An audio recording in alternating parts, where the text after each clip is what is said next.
Good afternoon. Thank you all for joining us. We'll begin the program shortly, so please take your seats.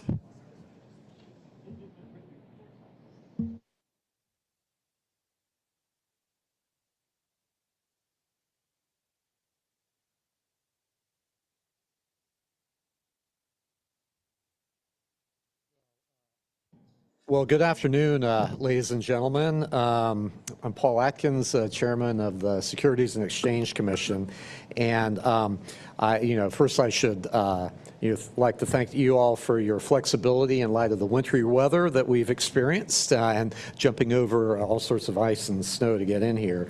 So I'm glad we were able to reconvene this afternoon after postponement from the other day, and so that so many could join us here in person and by live stream. So it's a pleasure very much for me to be with all of you today, especially my friend and former colleague, now counterpart, CFTC Chairman Mike Seelig, from whom we will be hearing momentarily. So as SEC Chairman, I'm grateful to be a guest at the CFTC's headquarters, standing side by side with Chairman Seelig as we launch one of the most ambitious initiatives between our two agencies in a generation. Of course, as we speak, Congress has never been closer to sending bipartisan market structure legislation to President Trump's desk. A federal framework for markets that have surged ahead with speed and ingenuity is long overdue. But legislation alone cannot deliver the certainty that investors and market participants deserve.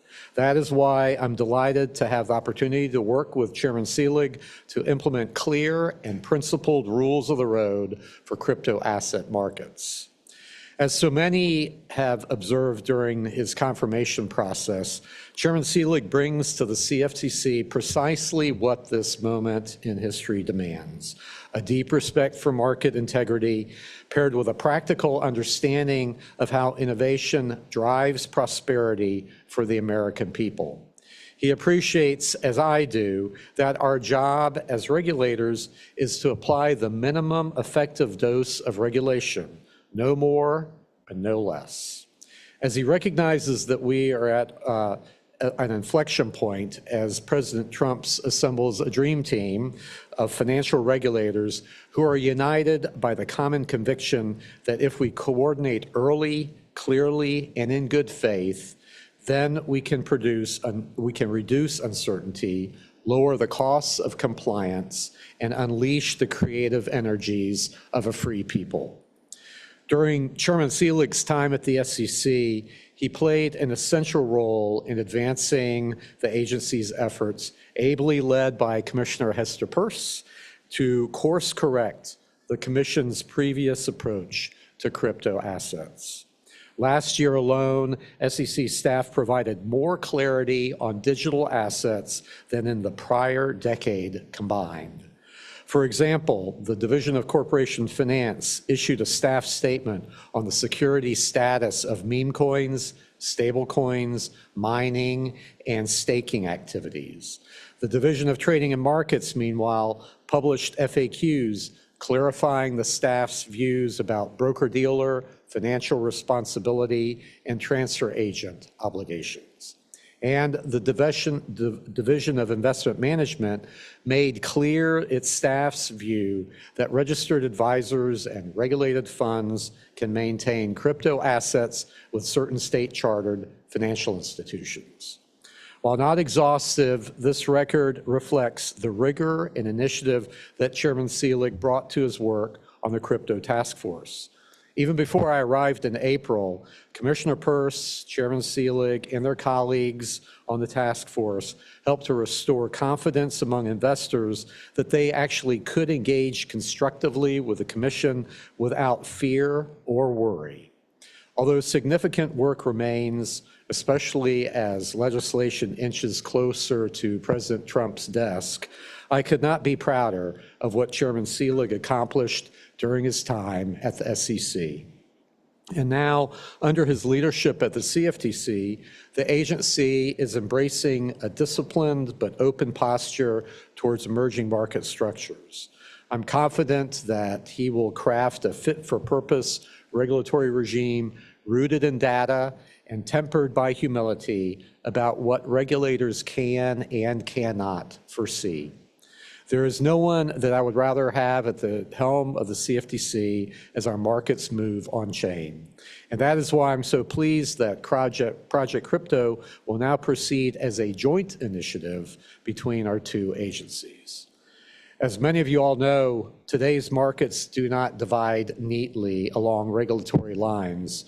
Trading, clearing, custody, risk management now flow across asset classes, technologies, and platforms. So fragmented regulation in an integrated market is not a safeguard for investors so much as a source of confusion among them. Yet for decades, we have compelled market participants to operate within a maze of overlapping and often inconsistent regulatory frameworks that reflect historical boundaries more than modern realities. That model is no longer sustainable. If the United States is to remain the world's most trusted and dynamic capital market, then we must take a more coordinated approach. In short, the turf wars of years gone by must give way to a new era of cooperation. As a first step, we have designed Project Crypto such that when Congress acts, our agencies are ready to implement any new legislation faithfully and thoughtfully. Moving forward, that means deploying every tool at our disposal to reduce friction, to harmonize standards and definitions where appropriate, and to equip markets with the confidence as Congress completes its vital work. Working together with a common purpose, we can deliver clearer guidance, consistent standards, and a regulatory framework that reflects how markets actually function instead of how they used to. So as we pursue this new course, let me close by once again thanking Chairman Seelig both for his leadership and his willingness to choose coordination over competition, progress over turf. Working together, I'm optimistic about all that our teams can accomplish and how our collaboration can promote the long-term dynamism of U.S. markets. After all, the future of finance will be built somewhere.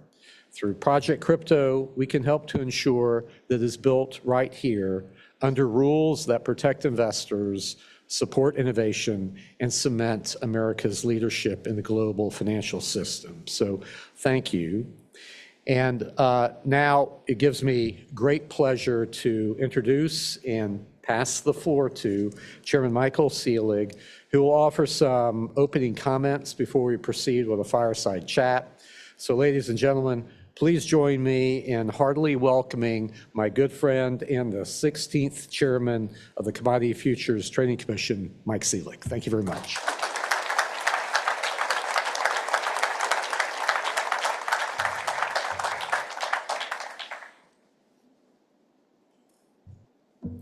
Well, good afternoon, and thank you, Chairman Atkins, for your kind introduction. And to our guests, welcome to the Commodity Futures Trading Commission. Before I begin, I must note that the views I share today are my own as chairman and do not necessarily reflect those of the commission.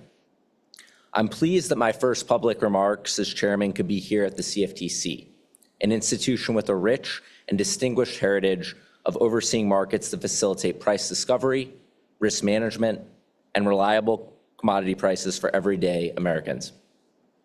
As these are my first public remarks, I would like to begin with a few words of thanks. First, to President Trump, I'm grateful for the trust and confidence that you have placed in me to lead the CFTC during this historic time. Second, to Chairman Atkins and Commissioner Peirce, it was the honor of a lifetime to work with you both at the SEC. You're both principled and inspiring leaders, and I'm thrilled to work with you in this new role to modernize and harmonize our agency's regulatory frameworks. Third, to the dedicated staff of the CFTC, thank you for your warm welcome. This agency's reputation is a direct reflection of your expertise, professionalism, and public service. I look forward to partnering with you as we carry that responsibility forward. Today marks the beginning of a new chapter for the CFTC, one that builds on the Commission's legacy while sharpening its focus on regulatory clarity, interagency coordination, and permissionless innovation. For more than a century and a half, America's commodity futures markets have served as a proving ground for innovation, not just in what's traded, but in how risk is managed, prices are discovered, and trust is established among market participants. That tradition began in earnest in 1848 with the founding of the Chicago Board of Trade. What started as a physical meeting place for merchants trading grain and livestock quickly evolved into something more consequential, a system for standardizing contracts, aggregating dispersed information, and enabling producers and consumers to manage risk over time. As trading activity expanded in the late 19th century, new distribution technologies, telegraph lines, railroads, and printed quotations dramatically broadened access to market prices. Alongside organized exchanges, informal venues known as bucket shops emerged, offering retail customers exposure to commodity prices without requiring physical delivery. While these operations often lacked quality and integrity, their popularity underscored a growing public appetite for participation in price discovery and risk-taking tied to real economic activity. In response, organized exchanges moved to reinforce the distinction between transparent, rules-based markets and purely speculative imitation. Litigation over access to price quotations culminated in judicial recognition of the exchange's role in safeguarding market integrity. In the end, the Board of Trade obtained a victory at the U.S. Supreme Court, and trading in the future price of commodities migrated onto organized trading venues that came to be known as pits because of their unique physical design.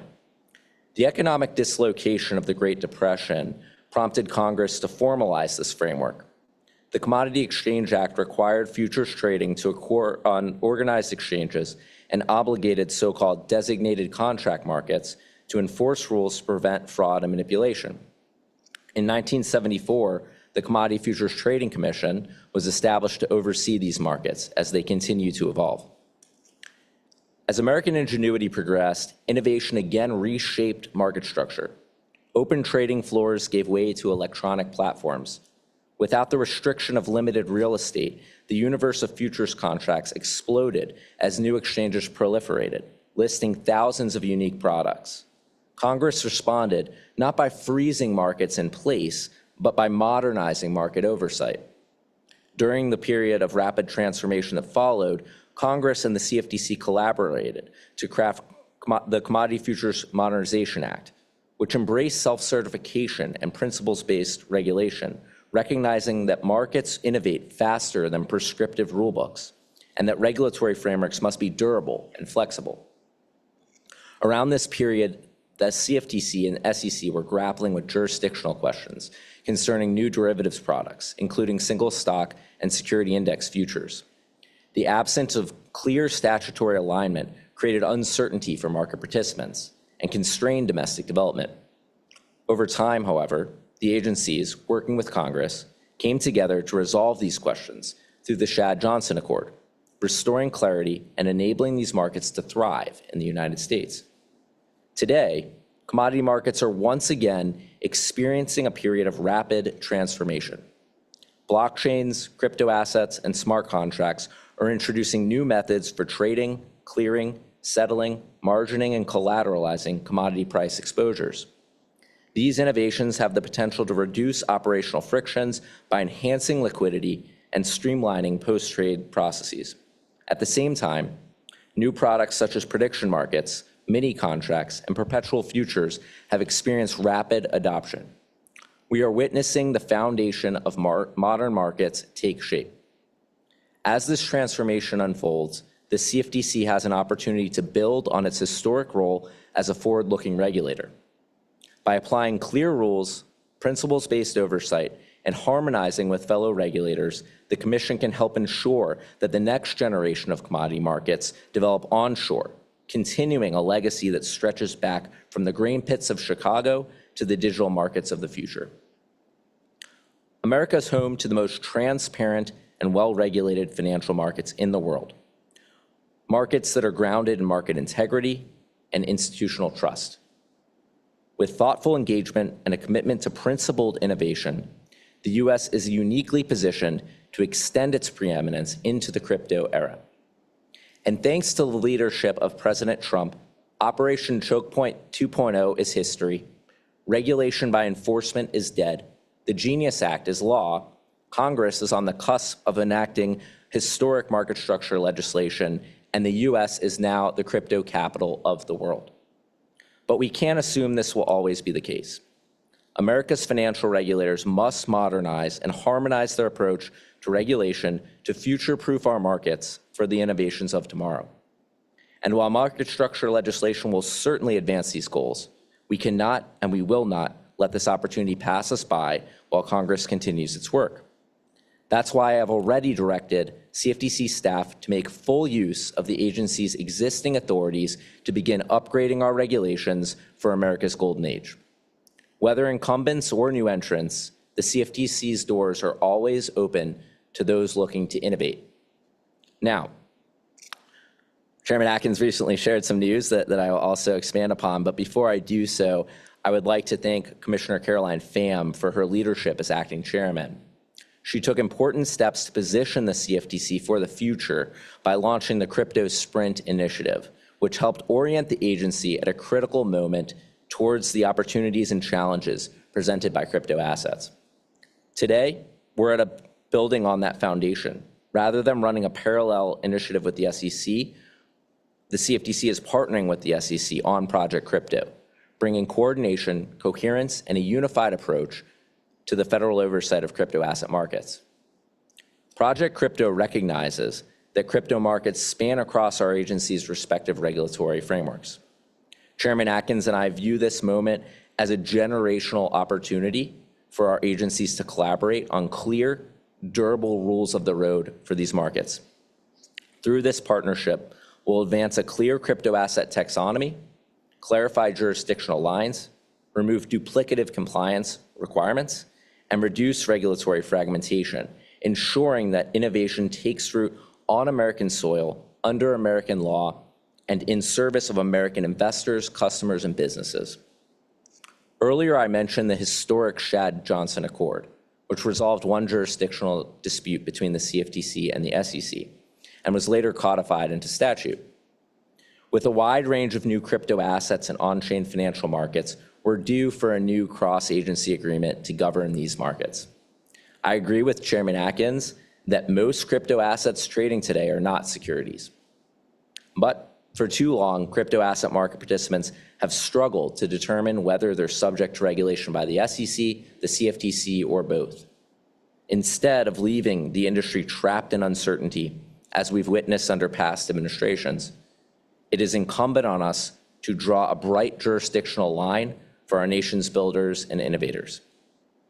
Chairman Atkins recently laid out a common sense crypto asset taxonomy that would make clear that digital commodities, digital collectibles, and digital tools are not securities, even when they're sold as part of an investment contract. I've directed Commission staff to work together with SEC staff to consider joint codification of this framework as an interim measure while Congress finalizes legislation. With a clear taxonomy in place, the next question becomes how blockchain technologies can be harnessed to strengthen market resilience and market functions. In certain markets, 24/7 trading offers meaningful advantages, particularly where global participation is essential to market efficiency. High-quality tokenized collateral can move seamlessly across venues and has the potential to make liquidity more dynamic and markets more resilient. As on-chain capabilities mature, they also create opportunities for new tools, including artificial intelligence-driven systems and autonomous software, to interact directly with tokenized collateral. These systems can programmatically monitor risk in real time and execute predefined strategies within established guardrails. In this way, tokenization and automation can begin to fulfill the original promise of blockchain technologies, a more open, transparent, and efficient market infrastructure. To achieve this work and to help unleash American innovation, I've directed CFTC staff to develop rules to enable the responsible deployment of additional forms of eligible tokenized collateral. The pace of innovation with crypto assets has also led to experimentation with novel types of derivatives. Derivatives with no fixed maturity date, also known as perpetual contracts, have emerged as widely used tools for risk management and price discovery. Yet, despite clear market demand, prior administrations have failed to create a pathway for these products to exist onshore. Reversing this misstep requires transparent and workable frameworks that allow true perpetual contracts to be offered responsibly in the U.S. under common sense regulations. And under my leadership, the CFTC will use the tools at its disposal to onshore perpetual and other novel derivative products so that they can flourish on both centralized and decentralized markets, subject to appropriate safeguards. As our markets continue to evolve, digital wallets, decentralized finance protocols, layer 2 networks, and other on-chain software systems are now part of everyday finance. However, uncertainty persists regarding the appropriate regulatory treatment of these technologies under the CFTC's existing framework. The Commission's existing rules were designed for and assume a centralized intermediary model. With the advent of on-chain financial markets, we have to revisit these design choices and assumptions to facilitate permissionless innovation or risk ceding our global leadership to the many foreign nations that will welcome our builders with open arms, an unacceptable outcome.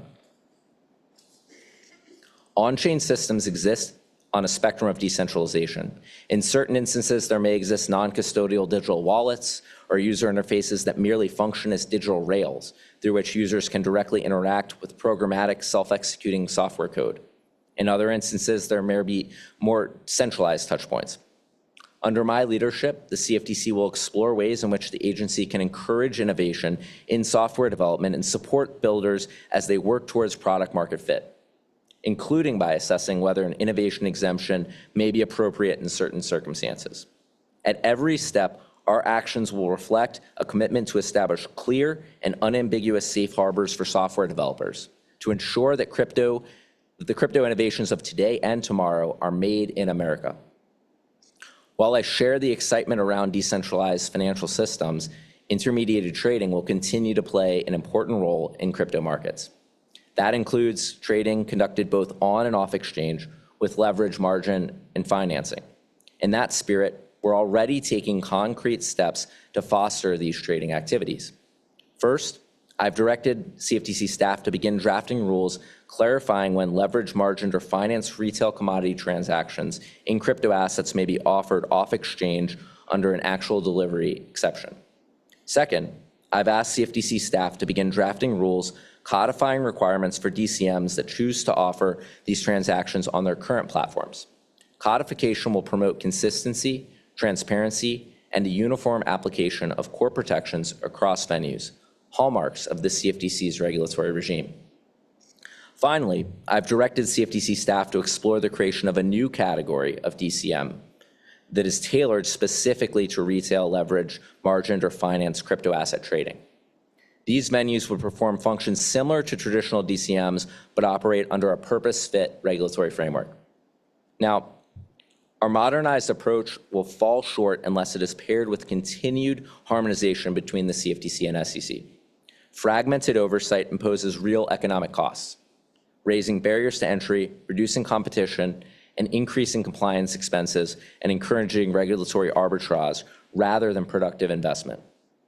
Recognizing this, I intend for the CFTC to work closely with the SEC to identify opportunities to better align regulatory requirements across markets. The objective is not to blur statutory boundaries, but to reduce unnecessary duplication that does not improve market integrity.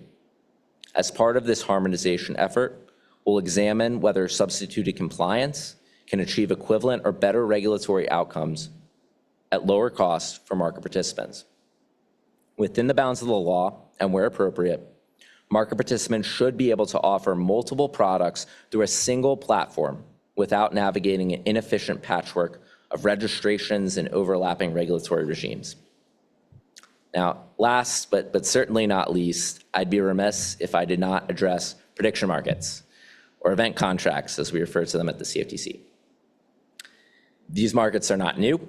They've operated within the CFTC's regulatory perimeter for more than 2 decades now. but despite their history, many view them as novel or unsettled, and that uncertainty has not served our markets well, nor has it served the public interest. It's time for clear rules and clear understanding that the CFTC supports lawful innovation in these markets.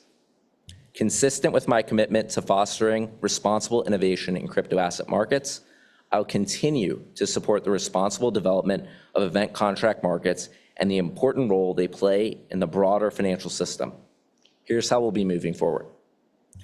First, I've directed CFTC staff to withdraw the 2024 event contracts rule proposal that would prohibit political and sports-related event contracts, and the 2025 staff advisory, which cautioned registrants about offering access to sports-related event contracts. While the advisory was issued at the staff level with the intent of bringing clarity and awareness to the litigation, it's instead contributed to uncertainty in our markets. Second, looking ahead, and in the spirit of markets that trade on expectations, I've directed CFTC staff to move forward with drafting an event contracts rulemaking. For too long, the CFTC's existing framework has proven difficult to apply and has failed our market participants. That's something that I intend to fix by establishing clear standards for event contracts that provide certainty to market participants. Third, I've directed CFTC staff to reassess the Commission's participation in matters currently pending before the federal, district, and circuit courts. When jurisdictional questions are at issue, the Commission has the expertise and responsibility to defend its exclusive jurisdiction over commodity derivatives. Finally, I've directed CFTC staff to work with our counterparts at the SEC to develop a joint interpretation on Title VII definitions.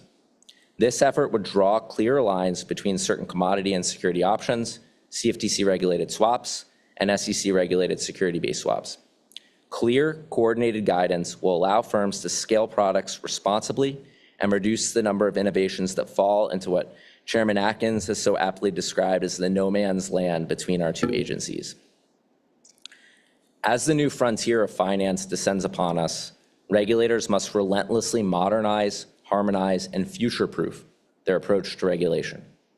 But we must not abandon our age-old principles like investor protection, anti-fraud, anti-manipulation, and market integrity, which remain our North Star.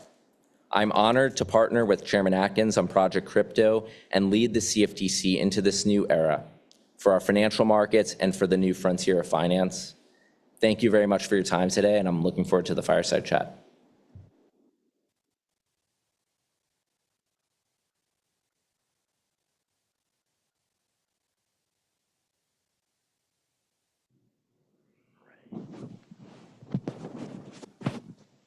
All right. Well, thank you both, Chairman Atkins and Chairman Seelig, for your time today.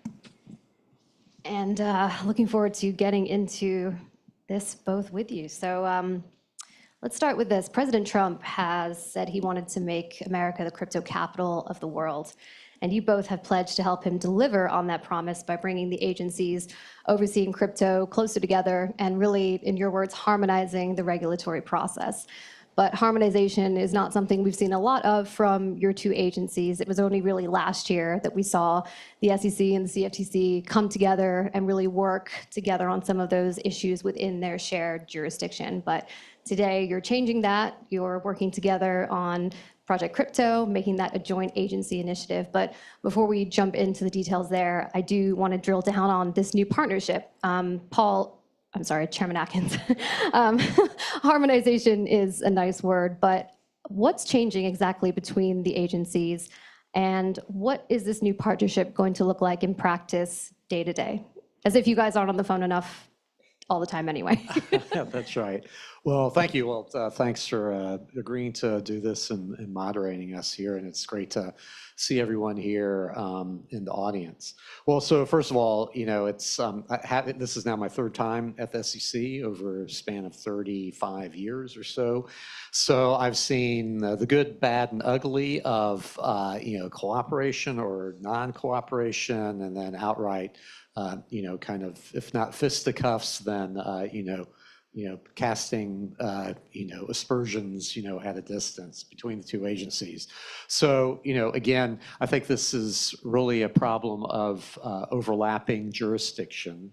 And so I think that we can, like I was saying, and as Chairman Seelig was saying, that can be solved by collaboration, and where, we have the same goals as far as building markets, and as you heard, making America the crypto capital of the world, as well as other things too, and make our financial markets, maintaining their number one spot in the world. So we have to do that by competing with other jurisdictions, and we're the only one that has this bifurcation between the commodities and futures side and the securities side. So we can, solve that. And so I salute Acting Chairman Pham for having, started the process, since inauguration when, dealing with the SEC. And so I was able to witness that after coming in April. And then now it's really exciting to carry that forward with Chairman Seelig. So I understand this is not a merger, right? We heard this on TV this morning, but this is more of a collaboration to help consumers. Paul, from your speech, it was equip markets with confidence. Can you give us, Chairman Seelig, some examples of how exactly this will work and how it will benefit consumers? Yeah, that's right. It's coordination, not consolidation. We're working together on a daily basis to make sure that there's no gaps in our regulatory framework. So it's not just making sure there's not duplication, because of course we do see a lot of that with our registrants, and we do want to fix that, right? There's many of our registrants that have to duly register and then are subject to really different standards across agencies. And that's really a product of history, because we've regulated certain participants and over time developed certain rules and regulations based on comment from our stakeholders. But that cannot force our market participants to have to deal with inefficient regulations and rules and things like that. So working together to make sure that we have some standardization. I mentioned substituted compliance in my speech, so coming up with ways to allow our market participants to comply with certain rules and requirements and then not have to duly register in some cases. Also sharing market data and surveillance. So we have updates from our teams, and our teams are looking at the commodity markets on a daily basis, some of which are index products that include securities. And so the best place to get data and information about the securities markets is the SEC. And then of course there's some ETPs and other products that have commodities is the basis for those vehicles. And so having that shared information is going to be really helpful across the board. And of course in crypto, as everyone knows, these markets just span securities, commodities, things that are in between, collectibles and things like that. And so having that coordination is going to be really important to make sure that we're competitive with foreign nations and really the best and most, the gold standard for crypto markets. Even with coordination, the SEC and CFTC still have different statutory mandates. Are you guys concerned at all about, potential regulatory arbitrage or, people maybe trying to skirt around those, mandates that you guys have? And if so, how are you guys trying to prevent it? Well, that's exactly why we need collaboration, because you have the regulatory arbitrage if you have gaps between the two agencies, because when you boil all this down, it comes down to money. So if things are uncertain and your lawyers, whom you pay a lot of money to, and accountants and whatnot, can't figure it out, then you're left when I'd like to talk about the no man's land between the two fortresses of SEC and CFTC, and so there are lots of bodies of dead products that didn't make it that are strewn around that no man's land. So we need to avoid that, because then people, like Chairman Seelig has said, go abroad. And so there's an alternative there. So that's bad for American investors, because then they have to, if they want that particular product, they go abroad. Perpetual futures and that sort of thing is a good example of that. And so that they're under foreign law and they don't have the certainty of using American law. So we have to be smart. We have to be united. We cannot allow, petty quarrels to make life difficult for investors and market participants. So our markets, deserve that, and we, on behalf of the taxpayer, need to deliver that. All right, let's turn to Project Crypto, because It initially was a CFTC, I'm sorry, an SEC initiative launched by you, Chair Atkins, last year to really modernize U.S. securities laws to make it work for modern technology like digital assets, crypto, prediction markets. How does the CFTC fit in here, Chair Seelig? Well, it's really the same playbook. We need to modernize on both sides of the house, and then we need to harmonize. So it's not just enough to say, software developers are protected on the SEC side or the CFTC side. We need to do it on both, and we need to have consistent standards. So this endeavor ensures that we're coordinated, that we have a clear line of communication, and that our standards are consistent. And that's going to help us be competitive with foreign countries where, as we mentioned, they don't have that distinction between the two. There's a lot of advantages because our agency really has experience regulating markets where you don't have the same sorts of informational asymmetries that you deal with in the securities markets, which is why I think the legislation, which we're really excited about and commend Chairman Bozeman and the Senate Agriculture Committee for getting that through today, that really contemplates a big role for the CFTC because we have that experience with these markets that the information is not coming from a single source, it's coming from the marketplace. We're tracking that, we're surveilling that, and then we can learn from the other side of the house where the SEC has a lot of experience regulating participants that are raising capital and have these informational asymmetries with persons who are making investments. And with crypto, you kind of see those two worlds merge. We have assets issued and then trading in these open markets. So we're excited to have that collaboration. Mm-hmm. And you mentioned the token taxonomy, you're trying to codify it on the CFTC side. Is that something you guys are also working with Congress as they work to establish the market structure bill? We've given a lot of technical assistance to both houses of Congress as the House was developing their Clarity Act, and now as the Senate is developing its Market Structure Act. So both committees in the Senate as well. So, we stand ready, willing, and able to help them, codify as much of this into law as, they choose to. And then we stand ready to unite and to, if there be gaps, in the legislation, however it might come about, we will use our authority to help plug those gaps and, again, to bring certainty to the marketplace. Okay, so yesterday the SEC released some guidance on tokenized securities, and you've talked a lot about bringing capital markets on chain as part of Project Crypto. I have to ask, where are we with the innovation exemption that you mentioned last year? It's almost the end of January. We've got a couple more days. I think you said possibly before the end of January, but where do we stand on it, and what can we expect to see when we do see it? Well, so we're still working on that, obviously, and we need to measure twice and cut once, and so we have solicited comments and whatnot. So we want something that is fit for purpose, that will allow enough people to be able to develop their products, within a predictable ambit of maneuver, and then with an end date, an off ramp, that sort of thing. So that's the general outlines of it, and we had a shutdown to put up with, and perhaps now another one. So we'll see. So we're working apace at this, and then we want to. It would be nice to see the direction from Congress as well. So I'm really hoping for a bill to be delivered to the president very quickly. So that's our hope. So we're taking all this into account. Are you waiting on market structure to be passed before you put out the innovation exemption? No, not necessarily. Because I think that's within our ambit of maneuver and our authority. But again, I think there are a lot of moving parts to the situation, and I just want to make sure that we keep the train going forward at full speed and for all parties' sake. Chairman Seelig, I heard you say recently that you see capital markets coming on chain within 1 to 2 years.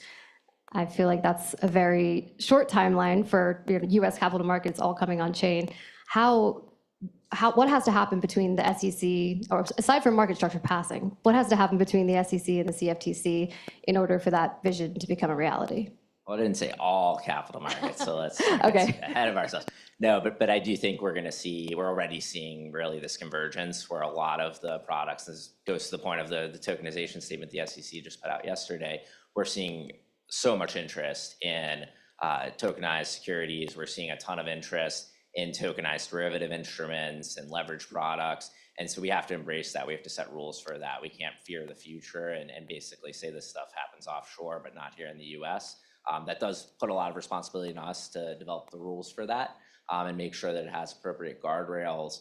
But we're going to do that. So we're going to work closely with industry to make sure that when these markets are ready to come on chain here in the US, we have the right safeguards. But I do think this is happening all around us. It's happening offshore. We've seen so many of these products trading on offshore markets that they're really banging at our doors to get it here. That's part of the reason we've developed here at the CFTC an Innovation Advisory Committee, which will be comprised of CEOs from some of the leading digital asset firms, prediction market firms, major exchanges like ICE and NASDAQ. And so we can really think about the changes happening in our market structure and develop the rules that are appropriate to make sure that America leads in these new markets of the future. Yeah, there was an update on that. So there was an advisory committee established towards the end of last year, and I believe you're adding to it, right? Is there any more news to share there for the advisory committee? That's right. So we have 15 CEOs that were announced previously. That CEO Innovation Council is now part of a FACA committee. So it's an Innovation Advisory Committee under new name. And we're going to be announcing soon additional folks that will be joining that committee. So we're really excited. And we're going to be using that as part of our approach to regulation because we're an ivory tower. We need to learn from the marketplace. We need these firms to have a seat at the table to really tell us what they're witnessing in their business, rather than us going around and telling them this is how you need to build your technologies and your businesses. You both talked about this notion of a super app. How will your agencies coordinating more closely together help you, or I guess help the industry build towards that goal? And then sort of what are the risks that you're trying to mitigate around building something like that as well, or industry building something like that? Well, I think that's the ultimate collaboration. The idea of a super app where with substitute compliance and recognition of, the common goals and common processes and to align our regulations can save a lot of money, I think, for investors because they ultimately pay for whatever market participants have to pay for in terms of direct costs or if diminished competition. So I think we want innovation, we want competition in our marketplace, and so I think we can achieve it that way.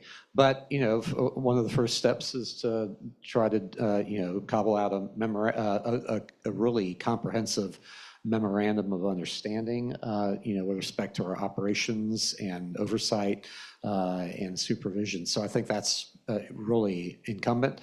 Back when I was a commissioner back in the aughts with Commissioner Walt Lucan, it came to our attention that there had been a draft MOU for examination between the two agencies that was just wafting in the wind for years and had never been finalized. And so it took the two of us to kind of crack heads and then get this thing signed and through the respective commissions. And so that was a very feeble first step, and I'm not sure how effective it was. But but now it's in our lap, and I think at least I want to seize this very robustly and make sure that we can drive this home. And again, for future proofing, and the more that we can collaborate, the better the world will be.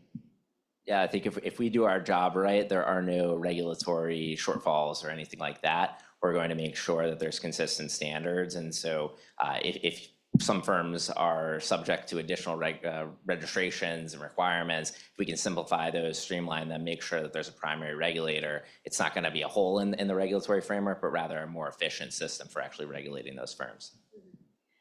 You're both describe yourself as pro-crypto, pro-innovation, and sort of pro-letting the markets decide who wins and loses, not regulators dictating that. But TradFi has been pushing back significantly on a lot of these new technologies, crypto, prediction markets, and some of these TradFi participants are within both of your jurisdictions. But from the meetings you guys have been having, and you guys have been seeing this drama playing out on the on the public stage, right? Like, how do you see this sort of turf war, as it were, between the old world and the new world playing out? And we can start with Chairman Atkins. Well, I mean, we'll see. I mean, some of that is now, squarely on Congress's plate, and so we'll see how they deal with that. And there is, what we need to do is, there have been lots of regulatory impediments over the years to prevent our financial system to modernize. And so, we have to take that into account as we go forward.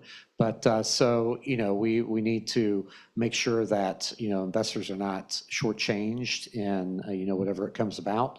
And I want our markets to be strong and fairly regulated. So within those boundaries, we need to permit people to compete, on a level playing field, and that's important, and need to accommodate new ways of doing things, and then let investors ultimately decide what they prefer. And that's, I think, ultimately our customer is investor, and make sure that they're well served. Our role as regulators is not to stand in the way of competition by upholding some archaic rules and regulations. It really should be to meet the markets where they are, meet new innovators where they are, make sure that what they're building is consistent with the policy rationales of our statutes and the reason that we're regulating these markets. But beyond that, our role is not to say, this is the market structure. You have to build your business to fit with that market structure. And I think this is really a great, unique time for the agencies to collaborate and figure out how do we achieve the same policy aims that these agencies have been, policing for decades, and allow for this innovation to happen at the same time. Well, let's switch gears a little bit to Congress and the market structure process. We're lucky enough to have the Senate Ag Committee also mark up their portion of the Clarity Act this morning on the day that we're doing our fireside, so we have more to talk about. But it was a partisan vote. The Republicans voted it through, no Democrats voted for it. But I think, in lieu of legislation, there's a lot that you guys can do, and I think the industry would agree with that. In the absence of legislation, positive administrative action can suffice in the meantime. But as regulators, do you think that legislation is crucial to the future growth of the industry? And we can start with Chair Atkins again. Well, so we do have, a lot of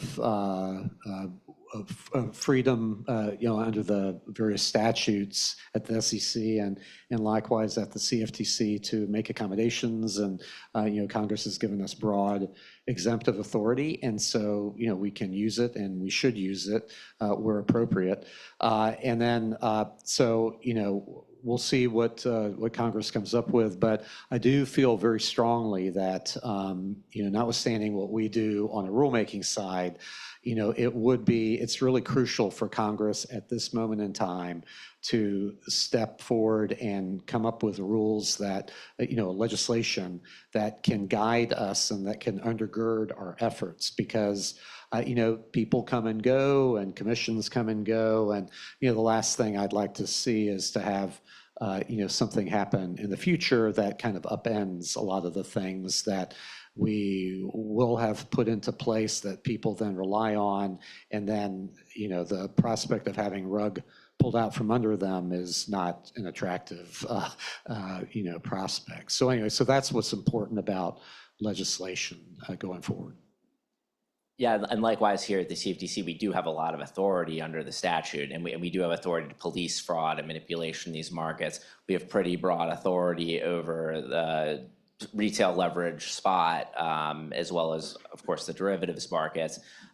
But we are in a post-slope or bright world. We are in a world where there's a clear emphasis on putting things in statute, and we talk about future-proofing the industry to make sure that the next Gary Gensler doesn't come along and blow it down. Having something in, ink in a statute is really helpful to us as regulators. It makes sure that the markets have predictability and that they don't change from administration to administration. So we're going to use our authorities, as I said earlier, to make sure that we put the rules in place so that these markets can succeed here in the U.S. But the statute's really going to help us future-proof that and lock it in. And then just on the Senate Ag markup again, I mentioned that Dems didn't vote in favor of the bill, but they said that, they were almost there, but there's some policy disagreements that they, haven't been able to get past. Chair Seelig, what is your understanding of, where the Dem sticking points are, at least when it comes to digital commodities? What is it that they want to see, change between now and a Senate floor vote? I can sympathize with the partisan vote myself, but Right.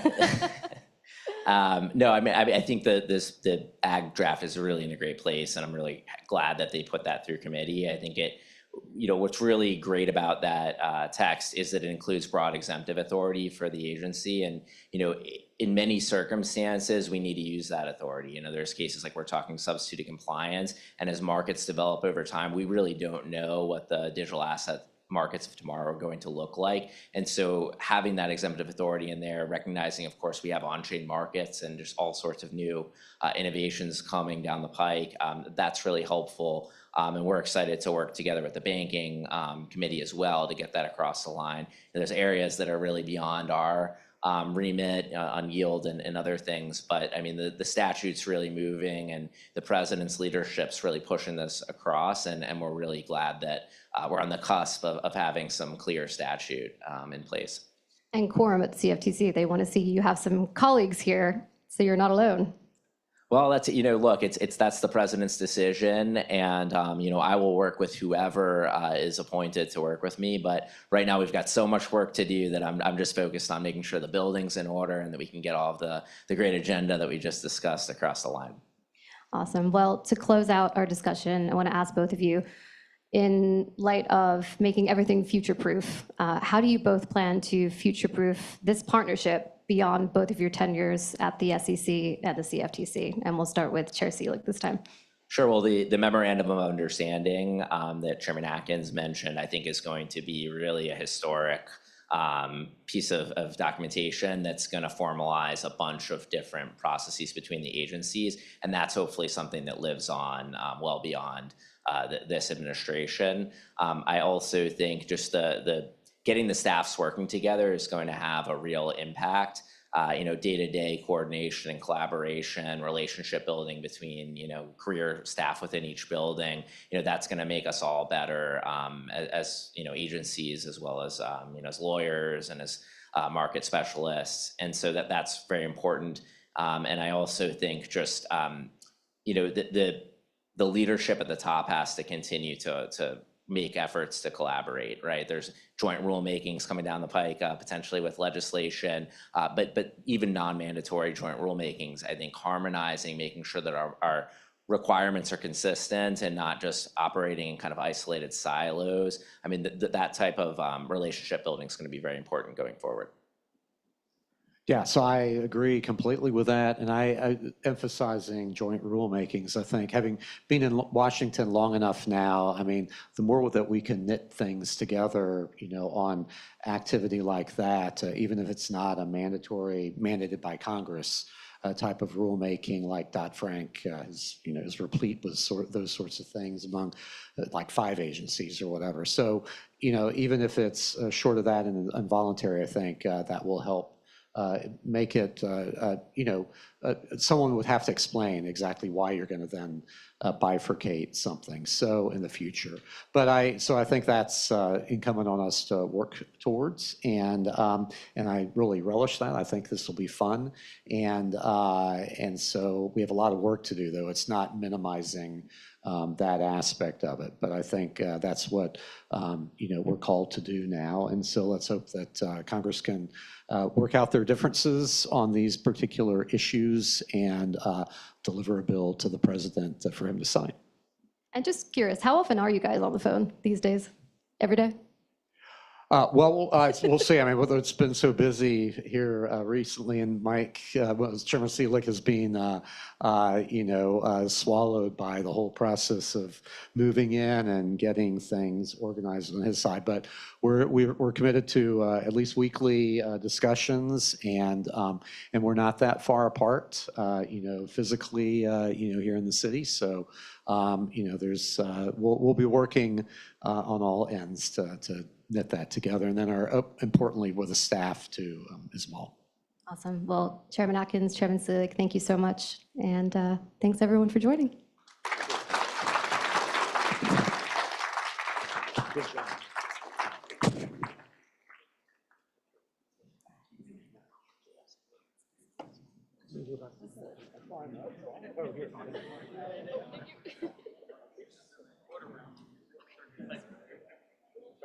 Get you guys to the back upstairs. Yeah, we have a call. Are y'all going straight out? We're going to take you upstairs.